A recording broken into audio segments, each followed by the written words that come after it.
नमस्कार, आप देख रहे हैं न्यूज फॉर एशिया और मैं हूं गीतिका पांडे। चुनाव के दौरान निर्दलीय प्रत्याशी द्वारा नामांकन के बाद मतदान से पहले किसी पार्टी प्रत्याशी का समर्थन करने की घोषणा तो हम सभी ने कई बार सुनी है, लेकिन ऐसा शायद पहली बार हुआ है जब किसी राष्ट्रीय पार्टी के गठबंधन के उम्मीदवार ने मतदान से कुछ दिन पहले ही विरोधी पार्टी के प्रत्याशी को समर्थन देने की घोषणा कर दी, वो भी कांग्रेस समर्थित उम्मीदवार द्वारा। ऐसा हुआ है असम में, जहां कांग्रेस और बोडोलैंड पीपल्स फ्रंट गठबंधन के प्रत्याशी ने मतदान से 4 दिन पहले ही चुनाव मैदान से हटकर बीजेपी प्रत्याशी को समर्थन करने की सिर्फ घोषणा ही नहीं की, बल्कि बीजेपी में अधिकृत रूप से शामिल भी हो गए हैं। हालांकि इस प्रकरण ने विवाद भी पैदा कर दिया है। कांग्रेस का आरोप है कि उनके गठबंधन के प्रत्याशी को डराकर बीजेपी में शामिल कराया गया। इस मामले में आज चुनाव आयोग भी सुनवाई करेगा।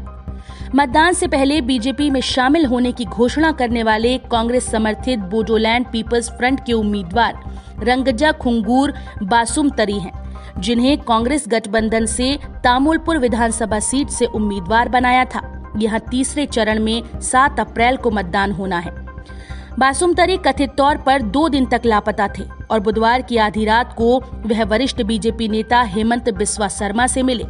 शर्मा ने ट्वीट किया कि उन्होंने बीपीएफ उम्मीदवार से मुलाकात की और वो बीजेपी में शामिल होंगे।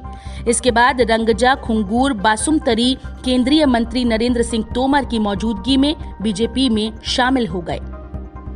बासुमतरी ने एक स्थानीय टीवी चैनल में कहा था कि उन्हें बीपीएफ से इस्तीफा देने का फैसला कर लिया है, क्योंकि पार्टी ने चुनाव प्रचार के दौरान धन के मामले में उनकी कोई मदद नहीं की।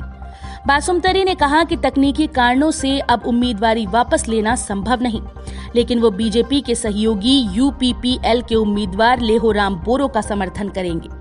वहीं कांग्रेस सांसद मनीष तिवारी ने आरोप लगाया कि बासुमतरी बीजेपी द्वारा धमकी दिए जाने की वजह से गायब हो गए थे।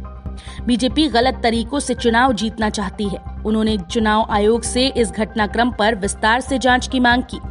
इस बीच सूत्रों ने कहा कि शर्मा ने इस मामले में चुनाव आयोग को अपना जवाब भेज दिया है। हालांकि उनके जवाब में क्या कहा गया है, उसकी जानकारी अभी नहीं हुई है।